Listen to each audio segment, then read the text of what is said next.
sabihin, yun yung isa pang cause na pagmumulan ng lunod. Yung kapag kaginas mo parang hindi makatakbo ganun. Pero pag chinok mo, kukuha naman siya. Isa pa to. Huwag natin gagalawin to kapag hindi pa niya kaya, para hindi magkaroon ng problema yung motor. Kung isa tignan natin itong spark plug, kung maganda yung sunog, hindi naman itim na nagsasabaw siya rito, ibig sabihin matakaw. Doon natin gagalawin ito. Yeah. Huwag po natin gagalawin to. Huwag po natin gagalawin pag hindi pa siya, kasi yan ang normal niya sa gitna. Yan. Pagka ginawa natin yung carburetor,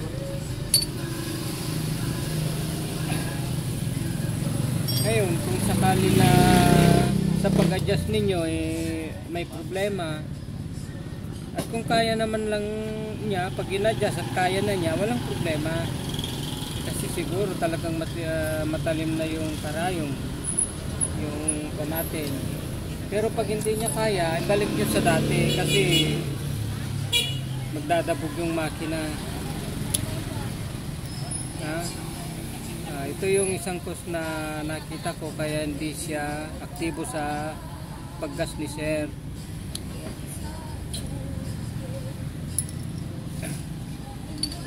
Hindi niya ibinibigay yung 100% na lakas niya kapag iginagas siya. Kapos talaga, kakapusin siya kasi nga mataba siya rito sa puno, taba pa siya. Tatandaan natin lagi para kahit nakapulot man lang kayo,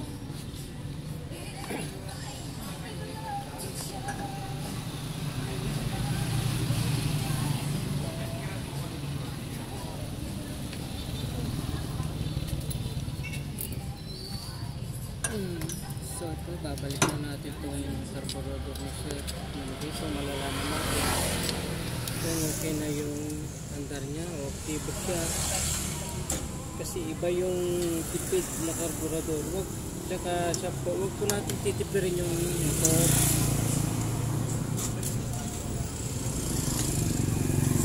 Kakasama din po yan, lalo na pagka pinatakbo ninyo nagdadabog siya, kayo rin ang problema kasi sa takbo hindi siya aktibo, hindi niya pinibigay yung gusto nyong takbo.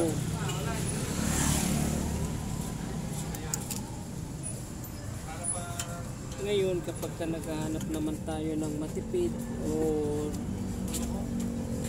yung mga motor na mahinang kumain ng gas, yung 100 yung badya, gano'n. Pero itong mga ganito talagang matatakot siya.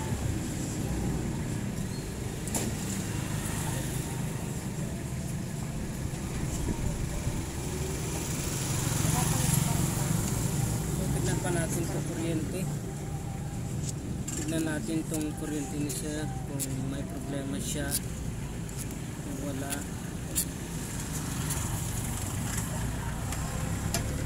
Yan.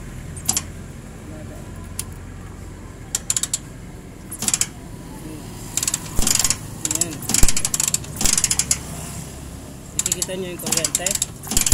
Yan. Okay. Tatandaan natin lagi kapag tumitirik tayo, ito yung unang titignan natin, yung high tensioner. Lagi ko pong sinasabi, sana makapulot kayo dito.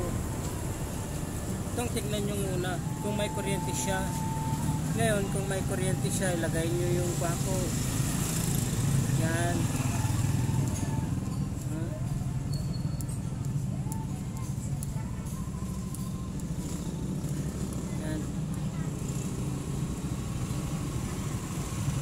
I-repair nyo lang, tapno mo nagmadiso sa loob, materte o yaglalati.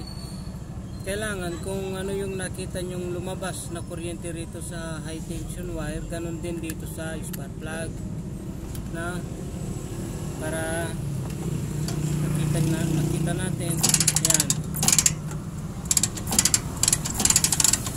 Ayan. siya. Mahina siya. So, nakikita naman natin. Tsaka itong bako, nasisira din po ito pag laging napapasukan ng tubig. Okay. Mukhang magpapalit tayo ng spark plug. Tignan natin. Okay, ate ko agad eh. Mamaya.